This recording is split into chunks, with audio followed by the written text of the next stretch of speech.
Assalamualaikum warahmatullahi wabarakatuh.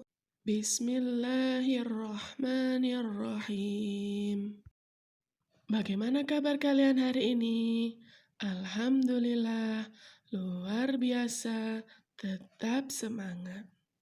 Kali ini kita akan belajar pelajaran bahasa Indonesia tentang perkiraan informasi yang terdapat pada teks berdasarkan kata kunci. Cara menemukan kata kunci pada teks non-fiksi. Kita dapat menemukan kata kunci pada teks non-fiksi hanya dengan melihat judul. Apa itu kata kunci? Kata kunci merupakan sebuah kata yang mewakili informasi penting yang terdapat pada sebuah kalimat, alinea, hingga teks. Bagaimana cara menemukan kata kunci pada bacaan? Ada 3 cara menemukan kata kunci pada bacaan. Yang pertama, kata kunci menjadi kata yang sering muncul atau kata yang sering diulang pada bacaan. Yang kedua, kata kunci dapat ditemukan dari ide pokok paragraf.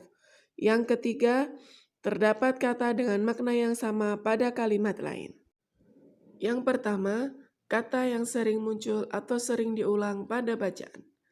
Kata yang sering muncul atau sering diulang pada bacaan menunjukkan bahwa kata tersebut sangat penting, sehingga akan sering ditemui kata tersebut pada bacaan. Yang kedua, kita dapat menemukan kata kunci dari ide pokok paragraf. Ide pokok pada sebuah paragraf biasanya terdapat di awal atau di akhir paragraf. Apabila di akhir paragraf terdapat kata penghubung jadi, oleh karena itu, oleh sebab itu, atau dengan demikian, maka ide pokok paragraf ada pada akhir kalimat. Apabila tidak terdapat kata penghubung tersebut, maka ide pokok ada di awal paragraf. Yang ketiga, ide pokok dapat ditemukan pada kata dengan makna yang sama. Apabila terdapat kata dengan makna yang sama pada kalimat lain di dalam suatu paragraf, maka dapat dipastikan bahwa kata tersebut merupakan ide pokok paragraf.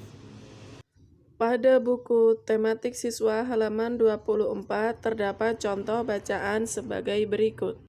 Dari judul pada bacaan tersebut, kita dapat memperkirakan kata kunci yang ada pada bacaan tersebut.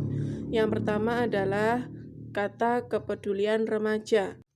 Yang kedua adalah bentuk kepedulian lingkungan. Pada bacaan tersebut terdapat banyak sekali kata remaja atau kata kepedulian remaja yang menunjukkan bahwa pada bacaan tersebut kata kepedulian remaja dapat dijadikan sebagai kata kunci.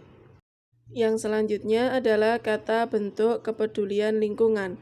Pada bacaan tersebut, terutama pada paragraf 2, terdapat banyak sekali kata kepedulian terhadap lingkungan.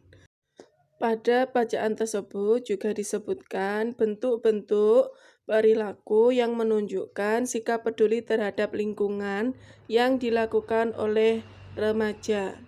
Berdasarkan penjelasan tersebut, maka dapat dipastikan bahwa kata kunci pada bacaan tersebut adalah kepedulian remaja dan bentuk kepedulian lingkungan yang dilakukan oleh remaja. Pada bacaan tersebut juga disebutkan adanya dampak positif terhadap kepedulian yang dilakukan remaja terhadap lingkungan. Jadi, hubungan antara dua kata kunci pada bacaan tersebut sangatlah erat. Jadi, kita dapat mengisikan jawaban pada soal Ayo Berlatih halaman 25 sebagai berikut.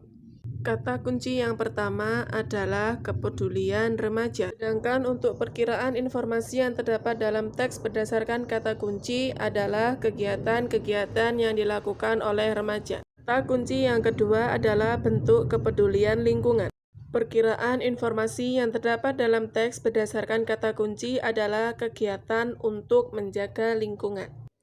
Kesimpulannya, cara untuk mencari kata kunci pada teks ada 3. Pertama, cari kata yang sering diulang atau sering muncul.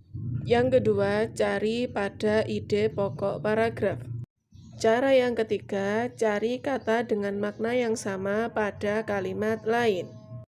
Demikian tadi penjelasan yang Ibu sampaikan, semoga dapat dimengerti ya. Wassalamualaikum warahmatullahi wabarakatuh. Alhamdulillahi rabbil alamin.